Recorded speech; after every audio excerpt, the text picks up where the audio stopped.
1929년 허블이 우주의 은하를 관측하던 중 멀리 있는 은하들이 가까이 있는 은하들보다 더 빠른 속도로 더 멀리 멀어진다는 것을 측정하여 우주가 팽창하고 있다는 것을 주장하였으며, 이 주장은 우주 팽창론이 현대 우주론의 주류가 되게 하는 시작이 되었습니다.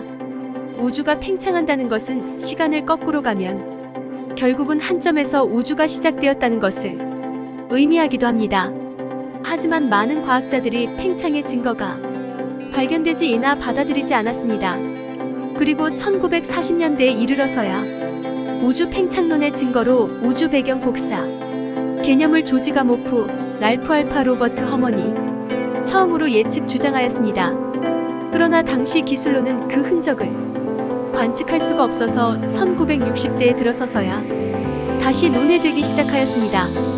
당시에는 TV가 일반화되기 시작하였고 달에 대한 탐사가 진행되는 시기였습니다.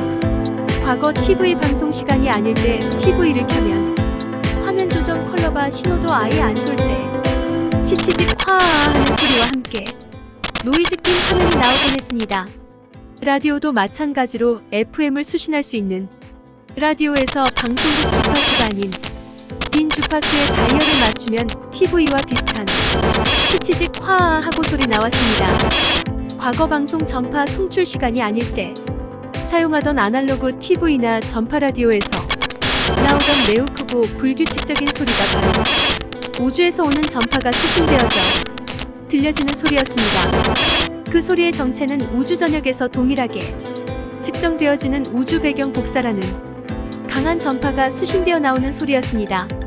1964년 벨 연구소의 연구원인 펜지어, 다른 한편으로는 빅뱅 우주론의 가능성을 과학적으로 입증할 수 있는 현실에 존재하는 수많은 원소들이 어떻게 발생되었을까에 과학자들은 주의를 기울였습니다.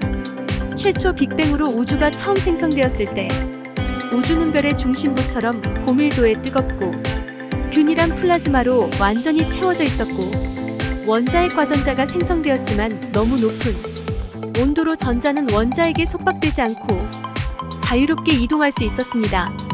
이런 전자들이 우주를 가득 채우고 주변에 지나가는 광자들을 흡수하였기에 빛은 직진이 불가능하게 되었고, 따라서 우주는 검고 불투명하게 보였습니다.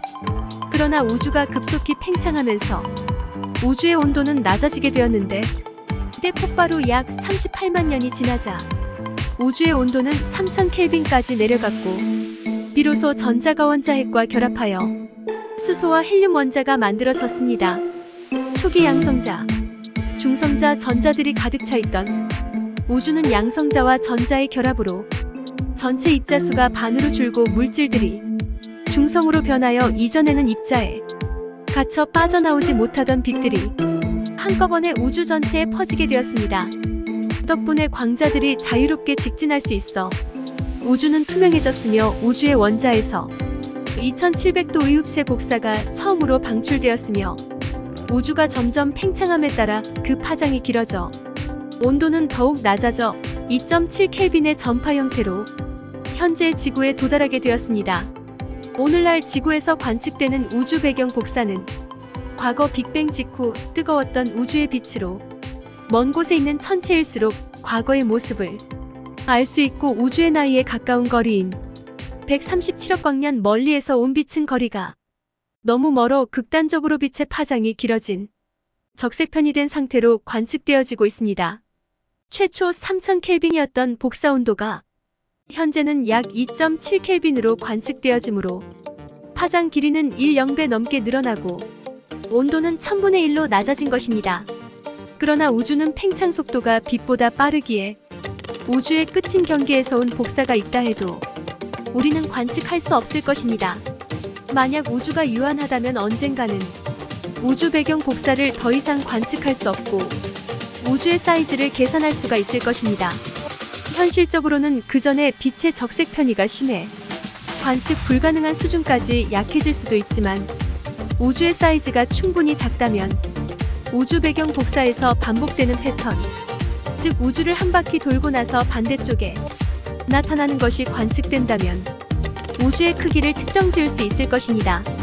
현재는 이러한 패턴은 관측되지 않고 이로 인해 유추할 수 있는 것은 우주가 무한하거나 또는 유한하지만 경계가 없거나 아니면 유한하고 경계가 있을 경우에도 측정 불가능할 정도로 크다는 것을 알 수 있습니다. 또한 우주 대부분의 구역에서의 온도는 아무리 낮아도 우주 배경 복사의 온도인 3켈빈보다 내려가지 않는 것으로 미루어 우주 배경 복사는 우주의 온도를 유지시키고 있음을 알 수 있습니다. 또한 우주 배경 복사는 현재까지도 우주 전체의 복사 에너지의 대부분을 차지하고 우주에 존재하는 모든 은하와 항성들의 복사 에너지를 전부 합쳐도 우주 배경 복사 에너지를 넘지 못합니다.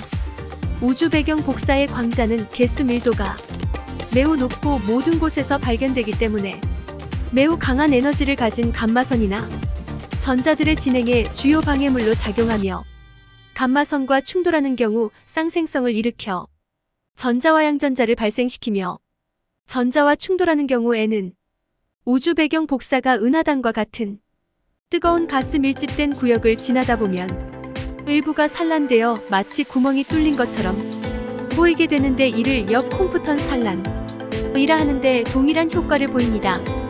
그리고 우주 배경 복사는 균일 등방하고 엄청나게 멀리 떨어져 있기 때문에 우주 팽창에 대한 지구의 특이 운동을 측정하는 일종의 정지 좌표계의 기준점으로 사용될 수도 있습니다. 우주 배경 복사를 기준으로 한 좌표계는 다른 좌표계에 비해 물리 법칙상으로는 특별한 점이 전혀 없어서, 즉 실제 지구에서 측정되어지는 우주 배경 복사는 지구의 운동으로 인한 도플러 효과가 측정되어집니다. 또한 현재 그려지는 우주 배경 복사 지도는 이러한 효과들을 모두 보정하고 우리 은하 원반이나 우주의 다른 천체에서 나와서 수신되는 마이크로파 등을 모두 지워 매우 어렵게 그려진 것입니다. 그리고 이 지도를 통해 천문학자들은 우리 은하를 포함한 국부 은하군의 우주 공간에서의 특이 속도를 구할 수가 있었습니다. 이에 따르면 현재 국부 은하군 을라니아케아 초은하단의 중심에 위치한 거대 인력체 방향으로 초당 약 600km의 속도로 끌려가고 있습니다.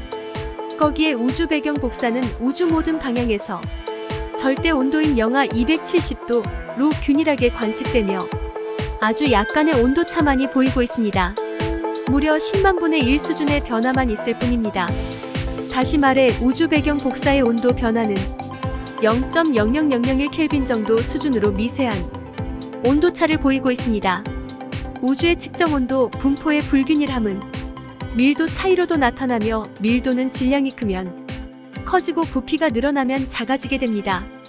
결국 온도의 미세 차이는 질량의 차이로, 즉 중력의 차이로 나타나게 되며 온도가 높은 곳은 중력이 커져 물질들이 모여 별이 되고 다시 은하 같은 천체들이 형성되었습니다. 그러나 우주 전체의 크기로 보면 엄청난 균일성을 보이고 이 엄청난 균일성은 우주가 균일 등방하다는 우주론을 직접적으로 증명하는 증거가 됩니다. 즉 이것은 우주가 시작부터 하나였음을 의미함과 동시에 인플레이션 이론이 필요성을 함께 의미하고 있습니다. 은하 수준 혹은 그보다 작은 규모에서 봤을 때 우주에 존재하는 물질의 밀도 분포가 불균일하다는 점은 실제 관측에 의해 잘 알려져 있습니다. 은하와 은하 밖 공간 사이의 차이는 말할 것도 없고 우주 공간상에서 은하들의 분포 양상을 그려놓은 거미줄 같은 형태의 우주 거대 구조에서도 은하단과 거대 공동 사이의 밀도 차이는 눈에 띄게 명확하게 나타나고 있습니다. 하지만 이러한 우주 거대 구조의 자세한 패턴이 보이지 않을 정도로 거대한 규모의 스케일에서 은하와 천체 같은 물질들의 분포를 그려보면 우주의 밀도는 균일한 값으로 수렴되어지는 것이 학자들에 의해 확인되고 있습니다. 또한 우주 거대 구조의 패턴은 특정 방향에 대한 특이점이 없어 어느 방향으로 보더라도 같은 모습이며, 이것은 우주 배경 복사의 관측 결과로 우주의 밀도가 매우 균일한 상태에서 출발했다는 직접적인 증거가 되어주고 있습니다. 1970년대 이후로 계속 작성되고 있는 우주지도에서도 은하의 분포가 거시 규모에서 일정한 밀도에 수렴하는 것이 관측되면서 이 주장은 높은 설득력을 얻게 되었고, 빅뱅 우주론과 인플레이션 우주론이 직접적인 증거가 되었습니다. 중요한 포인트는 우주 배경 복사나 은하분포 지도를 통해 알 수 있는 점은 최소한 관측 가능한 범위 내에서는 우주가 균일하다는 사실일 뿐입니다. 관측 가능한 영역을 넘어서는 영역에, 우주의 미지의 영역에까지 이 원리가 지켜질지는 현재로선 알 수 없습니다. 그리고 우주 배경 복사는 초기 우주의 온도 분포 정보를 그대로 담고 있으므로 지금까지의 물리학 모델을 바탕으로 우주의 공률을 추정해 볼 수 있습니다. 이에 따르면 우리 우주의 공률은 0과 유의미한 차이가 없어 휘어져 있지 않으며 평탄한 상태입니다. 그러나 우주 배경 복사의 관측을 통해 얻어지는 정보에도 불구하고 미세한 관측들이 시작되기 시작하면서 대폭발 우주론에 대한 몇 가지 문제점들이 나타나기 시작하였습니다. 첫 번째는 우주의 나이 문제인데, 현재 속도로 팽창 중인 우주가 평탄하려면 상당한 밀도의 물질이 존재해야 하고, 그런 물질들이 존재한다면 이 물질들의 중력으로 인해 우주의 팽창 속도는 빠른 속도로 느려져야 하기 때문에 현재 관측되어지는 팽창 속도에 도달하려면 대략 93억 년 정도의 시간이 걸릴 것으로 추정되어지고 있습니다. 하지만 항성 진화에 따른 구상 성단의 나이를 측정해보면 적어도 110억 년 이상으로 추정되어지고 있습니다. 또한 이 차이로 알 수 있는 부분은 대폭발 팽창 이론이 완성되려면 우주 전체의 에너지가 물질만으로 이루어져 있지 않다는 것을 의미하며 우주의 팽창을 도와주는 어떤 존재, 즉 암흑 에너지라는 존재가 있어야 된다는 것도 말해주고 있습니다. 두 번째는 평탄성 문제라 불리는 것인데, 빅뱅 직후 우주의 밀도가 적절하게 맞춰져 우주의 공률이 정확하게 0이 될 가능성은 엄청나게 낮게 추정되고 있습니다. 이 시기의 밀도가 10%에서 24% 정도만 달라졌어도 우주는 너무 과도하게 팽창하여 국부 은하군 너머는 관측 불가능하거나 반대로 수축하여 이미비 크런치가 발생되어 우리는 존재조차 없어야 되는 것입니다. 그러나 이 문제는 우주 초기의 급팽창이 이루어져 우주가 평탄해졌다는 인플레이션 이론으로 설명되어졌습니다. 거기에 더해 천문학자들은 우주 배경 복사 외에도 빅뱅 1초 후에 방출되어진 우주 배경 중성 미자와 빅뱅 100분의 1의 초후에 방출된 우주 배경 중력파도 존재할 것이라 주장하고 있습니다. 우주 배경 중성 미자 경우는 매우 발견하기 어려운 상황으로 그 특성상 다른 물질과 거의 반응하지 않고 그냥 통과해버리고, 온도 자체도 만약 있다면 영하 275도 이하로 매우 낮을 것으로 추측되어지는데, 오늘날의 기술로는 그렇게 낮은 온도에 중성미자를 측정할 수 없기 때문입니다. 우주 배경 중력파의 경우도 마찬가지로 우주 배경 복사의 편광을 조사하여 간접적으로만 확인되어질 뿐, 실제로 온도나 에너지가 어느 정도인지, 적색 편의는 어느 정도인지 관측이 되지 않고 있으며 단지 발생 원인을 세 가지 정도로 파악만 했을 뿐입니다. 첫 번째 원인은 우리가 알고 있는 급팽창, 우주의 공간과 시간의 급팽창. 두 번째 원인은 급팽창, 저온화우 재가열. 이때의 파장은 1Hz에서 1GHz의 스펙트럼인 것으로 알려져 있습니다. 마지막으로 유동성 물질의 소용돌이에 의한 물질의 혼합 및 방사입니다.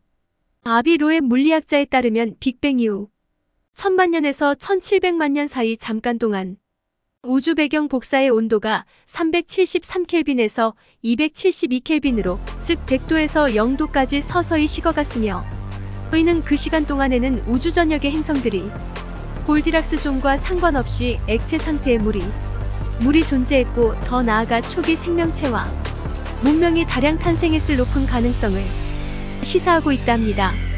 그 기간이 고등 생명체 발생과 진화에는 터무니없이 짧은 시간이어서 우리가 고등 외계 생명체의 흔적을 찾지 못하는 원인일 수도 있습니다. 우주 배경 복사는 최초의 빛이 아닙니다. 우주가 탄생한 뒤 38만 년 정도는 빛이 물질들에 흡수되어 관측할 수 없기 때문입니다. 그러나 빅뱅 직후 급팽창으로 인한 중력파는 발생되었을 것이 유력하여 우주 배경 복사 내에 존재할지 모르는 중력파의 흔적을 찾기 위한 연구가 진행 중입니다. 그리고 이런 이론들은 COB, WMAP, 플랭크 우주 망원경으로 이어지는 정밀한 우주 배경 복사 관측과 그 자료를 통하여 인류는 우주의 초기와 거시 구조 그리고 우주의 실체에 대해 한 발 더 다가갈 수 있게 되었습니다.